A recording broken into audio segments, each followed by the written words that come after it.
आप एक गणितीय व्यक्ति थे। आप कम उम्र में ही हार्वर्ड और एमआईटी में पढ़ा चुके थे और फिर आपको एनएसए का फ़ोन आता है। यह किस बारे में था? खैर, एनएसए वह राष्ट्रीय सुरक्षा एजेंसी है। वे वास्तव में बुलाने नहीं आए। प्रिंसटन में उनका एक ऑपरेशन था जहां उन्होंने गुप्त कोड और इस तरह की चीजों पर हमला करने के लिए मैथमेटिशियंस को काम पर रखा था। और मैं जानता था कि उनका अस्तित्व था और उनकी नीति बहुत अच्छी थी, क्योंकि आप अपना आधा समय अपने गणित पर लगा सकते थे और कम से कम आधा समय उनकी नीति पर। So that was an irresistible pull. So I went there. आप एक कोड क्रैकर थे। हाँ, जब तक आपको नौकरी से निकाला नहीं गया। मुझे नौकरी से निकाल दिया गया। हाँ, कैसे हुआ ये? खैर, ये ऐसे हुआ कि मुझे नौकरी से निकाल दिया गया क्योंकि वियतनाम युद्ध चल रहा था और मेरे संगठन के मालिकों का बॉस युद्ध का बड़ा प्रशंसक था और उसने न्यूयॉर्क टाइम्स में एक लेख और मैगजीन सेक्शन में एक कवर स्टोरी लिखी थी कि हम वियतनाम में कैसे जीतेंगे इसके बारे में। और व्यक्तिगत रूप से मुझे यह युद्ध पसंद नहीं आया।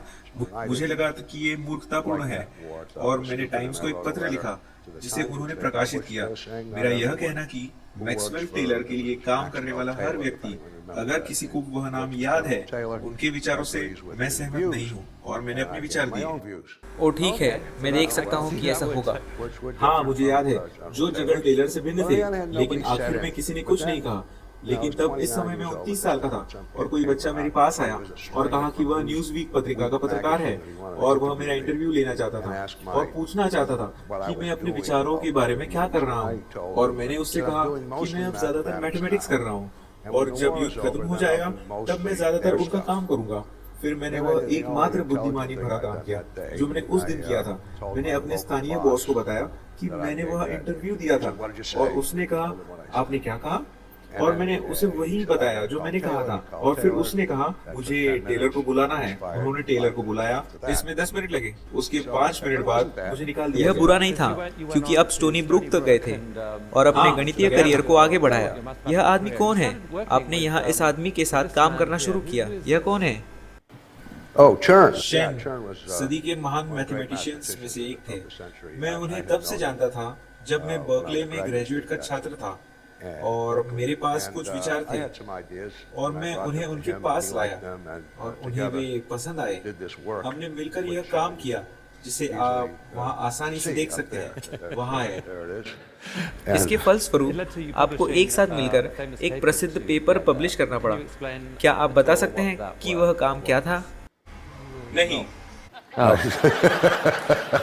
इसे समझाने के बारे में क्या ख्याल है? लेकिन ज्यादा नहीं, बहुत कम लोगों को। तो भी इसे समझाने के बारे में क्या ख्याल है? पर ज्यादा नहीं। मुझे लगता है कि आपने मुझसे कहा था कि इसका स्पीयर से कुछ लेना देना है, तो चलिए यहीं से शुरू करते हैं। It did, but I'll say about that work. खैर ऐसा हुआ, लेकिन मैं उस काम के बारे में कहूँगा। इसका उससे कुछ लेना देना था, लेकिन इससे पहले हम उस तक पहुँचे, वह काम अच्छा मैथमेटिक्स था। मैं इससे बहुत खुश था। शेन भी ऐसा ही था। इसने एक छोटा सा उपक्षेत्र भी शुरू किया जो अब फल फूल रहा है। लेकिन अधिक दिलचस्प बात यह है कि इसे फिजिक्स पर लागू किया गया, कुछ ऐसा जिसके बारे में हम कुछ नहीं जानते थे। कम से कम मैं फिजिक्स के बारे में कुछ नहीं जानता था और मुझे नहीं लगता कि शेन को बहुत कुछ पता था। और पेपर निकलने के लगभग 10 साल बाद प्रिंसटन में एड विटन नाम के एक व्यक्ति ने इसे स्ट्रिंग थ्योरी पर लागू करना शुरू कर दिया और रूस में लोगों ने इसे कंडेंस मैटर पर लागू करना शुरू कर दिया। आज वहाँ जिन चीजों को शेन साइमंस इनवेरिएंट्स कहा जाता है वे बहुत सारी फिजिक्स में फैल गई है और यह अद्भुत था। हमें कोई फिजिक्स नहीं आती थी। मेरे मन में कभी नहीं आया कि इसे फिजिक्स पर लागू किया जाएगा, लेकिन यह मैथमेटिक्स के बारे में बात है। आप कभी नहीं जानते कि यह कहाँ जाएगा। यह बहुत अविश्वसनीय है, मैथमेटिक्स की अनुचित प्रभावशीलता। इसलिए हम इस बारे में बात कर रहे हैं कि कैसे विकास मानव मस्तिष्क को आकार देता है, जो सत्य को समझ भी सकता है और नहीं भी। किसी तरह आप फिजिक्स को न जानते हुए भी मैथमेटिकल थियरी लेकर आते हैं। 2 दशक बाद पता चलता है कि इसका उपयोग एक्चुअल वर्ल्ड का गहराई से वर्णन करने के लिए किया जा रहा है। ऐसा कैसे हो सकता है? भगवान जाने। But लेकिन यूजिन विगर नाम का एक प्रसिद्ध फिजिसिस्ट है और उन्होंने मैथमेटिक्स की अनुचित प्रभावशीलता पर एक निबंध लिखा। किसी तरह यह मैथमेटिक्स जो कुछ अर्थों में वास्तविक दुनिया में जड़ से जुड़ा हुआ है, हम गिनना मापना सीखते हैं, हर कोई ऐसा करेगा और फिर यह अपने आप पनपता है। लेकिन अक्सर यह दिन बचाने के लिए वापस आ जाता है। हरमन मिन्कोव्स्की के पास यह ज्योमेट्री थी और आइंस्टाइन को यह एहसास हुआ, अरे यह वही चीज है जिसमें मैं जनरल रिलेटिविटी डाल सकता हूँ। तो आप कभी नहीं जान पाएंगे, यह एक रहस्य है, यह एक रहस्य है। And so it is a mystery. It is a mystery. तो ये सरलता का एक मैथमेटिकल नमूना है, इसके बारे में हमें बताइए। खैर, वह एक गेंद है, गोला या स्फीयर। इसके चारों ओर एक जाली है, तुम्हें पता है वे स्क्वायर्स। मैं यहाँ जो दिखाने जा रहा हूँ वह मूल रूप से लियोनार्ड यूलर द्वारा देखा गया था, महान मैथमेटिशियन 1700 के दशक में, और यह धीरे धीरे मैथमेटिक्स में एक बहुत ही महत्वपूर्ण क्षेत्र बन गया। अल्जेब्रिक टोपोलॉजी ज्योमेट्री, वहाँ मौजूद उस अखबार की जड़ें यही थी। तो यहाँ एक बात है, इसके 8 वर्टाइसेस, 12 एजेस, 6 फेसेस हैं, और यदि आप अंतर देखें, vertices minus edges plus faces, तुम्हें 2 मिलेंगे। ठीक है 2, यह एक अच्छी संख्या है। इसे करने का एक अलग तरीका यहाँ दिया गया है। यह कवर करने वाला त्रिकोण है, इसमें 12 वर्टाइसेस और 30 एजेस और 20 फेसेस, 20 टाइल्स हैं, और vertices minus edges plus faces अभी भी 2 के बराबर है, और वास्तव में आप इसे किसी भी तरह से कर सकते हैं। इस चीज को सभी प्रकार के पॉलीगॉन्स और ट्रायंगल से ढकें और उन्हें मिलाएं, और आप vertices minus edges plus faces लें, आपको 2 मिलेंगे। लेकिन यूजिन विग्रर नाम का एक प्रसिद्ध फिजिसिस्ट है, और उन्होंने मैथमेटिक्स की अनुचित प्रभावशीलता पर एक निबंध लिखा। यहाँ एक अलग आकार है, यहाँ एक टोरस या डोनट की सतह है। इन आयतों से ढके 16 वर्टाइसेस, 16 फेसेस और 32 एजेस।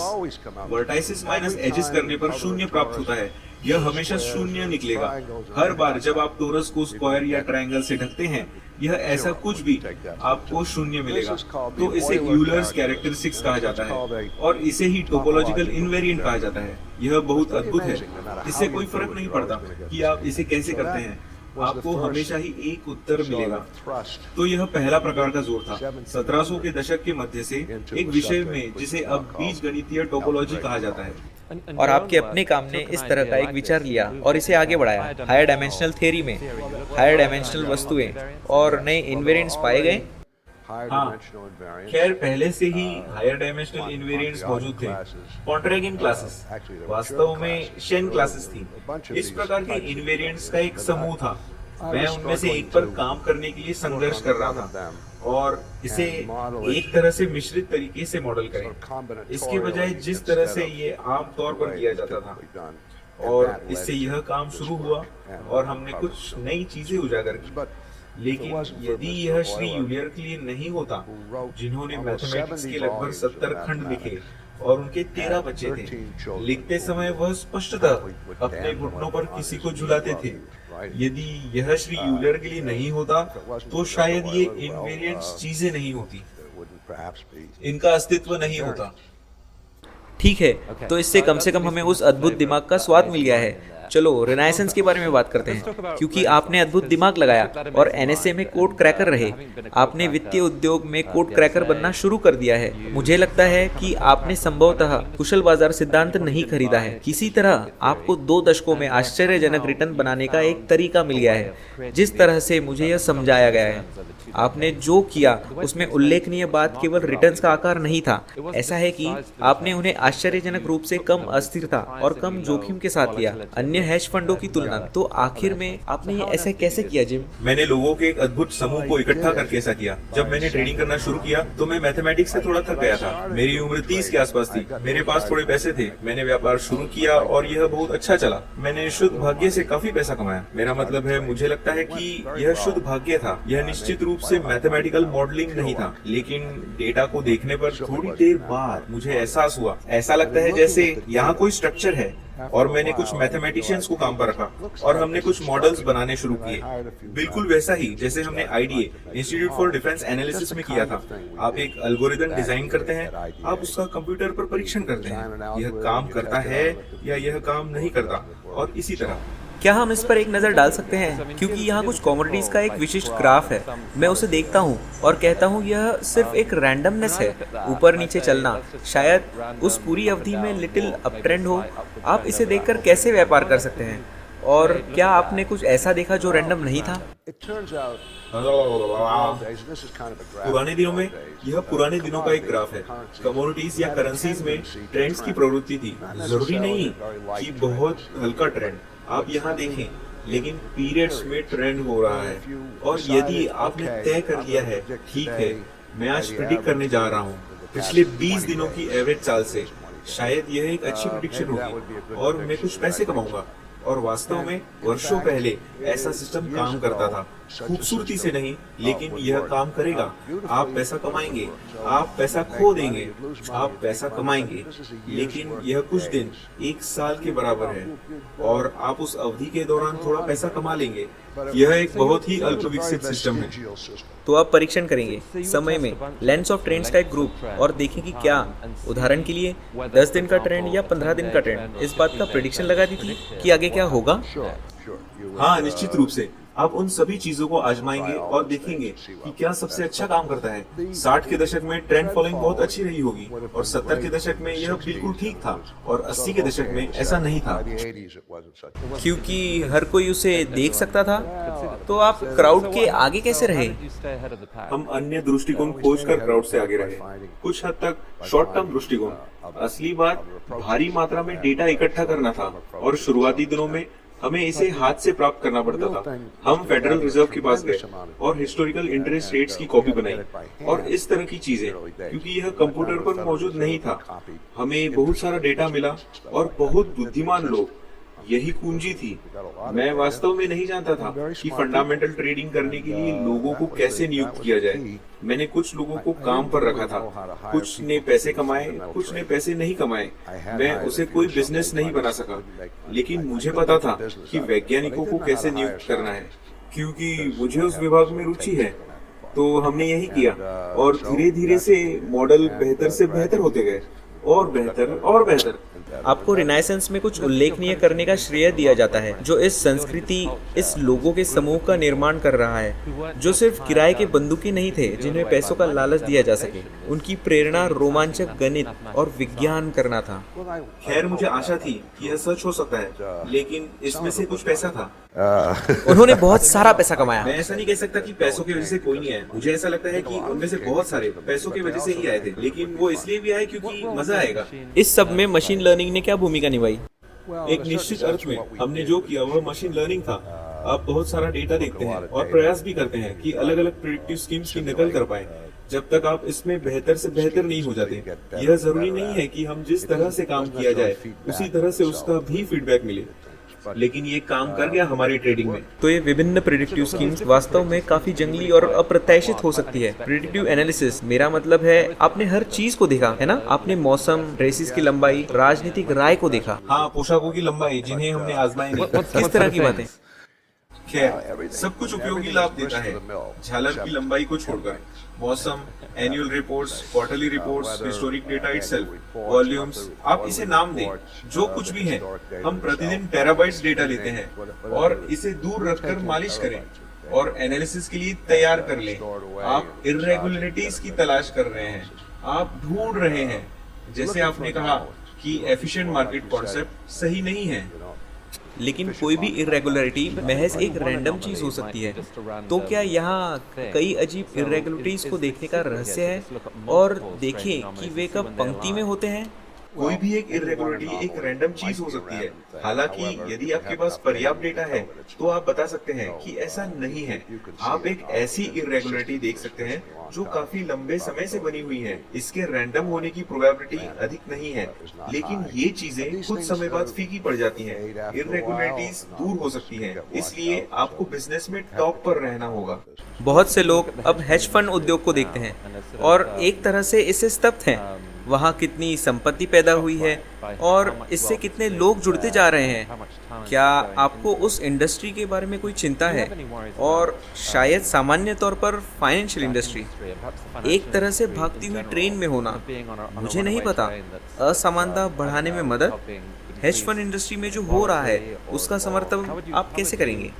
आपकी क्या राय है इस बारे में? मुझे लगता है कि पिछले 3 या 4 वर्षों में हेज फंड्स ने विशेष रूप से अच्छा प्रदर्शन नहीं किया है। हमने बढ़िया काम किया है, लेकिन समग्र रूप से हेज फंड इंडस्ट्री ने इतना शानदार प्रदर्शन नहीं किया है। जैसा कि सभी जानते हैं, शेयर बाजार तेजी से बढ़ रहा है और प्राइस टू अर्निंग रेशो भी बढ़ गया है। तो आखिर में जो बहुत सारी संपत्ति सृजित हुई है, मान लीजिए 5 या 6 साल हेज फंड द्वारा नहीं बनाए गए हैं। लोग मुझसे पूछते हैं हेज फंड क्या है, और मैं कहूँगा 1 और 20, जिसका मतलब है अब यह 2 और 20 है। यह 2% निश्चित शुल्क है और 20% लाभ है।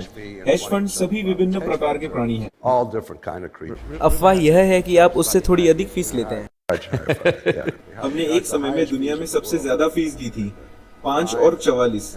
हम यही चार्ज करते हैं। तो आप 5% सपाट, 44% उल्टा। आपने फिर भी अपने निवेशकों को शानदार पैसा कमा के दिया और सालों तक कंसिस्टेंटली कमाया। हाँ, हमने अच्छा रिटर्न कमाया। लोग बहुत क्रोधित हुए कि आप इतनी अधिक फीस कैसे ले सकते हैं। फिर मैंने कहा ठीक है, अब अपना पैसा वापस ले सकते हैं। लेकिन उनका कहना था कि मैं और अधिक पैसा कैसे कमा सकता हूँ। लेकिन एक निश्चित बिंदु पर, जैसा कि मुझे लगता है, मैंने आपको बताया, हमने सभी निवेशकों को खरीद लिया क्योंकि फंड में क्षमता थी। लेकिन क्या हमें हेज फंड इंडस्ट्री के बारे में चिंता करनी चाहिए? दुनिया की महान मैथमेटिशियंस और अन्य टैलेंट को बहुत आकर्षित करना, दुनिया की कई अन्य समस्याओं के विपरीत उस पर काम करना। as opposed to the many other problems. खैर, यह सिर्फ मैथमेटिशियंस नहीं है।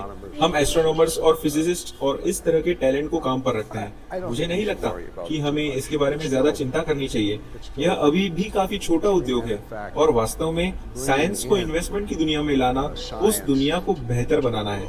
इससे वॉलेटिलिटी कम हो गई है, इससे लिक्विडिटी बढ़ी है, स्प्रेड्स काफी छोटे हैं क्योंकि लोग उस तरह की चीजों का ट्रेड कर रहे हैं। इसलिए मैं आइंस्टाइन के जाने और हेज फंड शुरू करने को लेकर ज्यादा चिंतित नहीं हूँ। Starting a hedge fund. हालांकि आप अपने जीवन के एक ऐसे चरण में हैं जहां आप वास्तव में निवेश कर रहे हैं, सप्लाई चेन के दूसरे छोर के अंत पर। आप वास्तव में पूरे अमेरिका में मैथमेटिक्स को बढ़ावा दे रहे हैं। यह आपकी पत्नी मर्लिन है। आप परोपकारी मुद्दे पर एक साथ काम कर रहे हैं। मुझे उसके बारे में बताएं।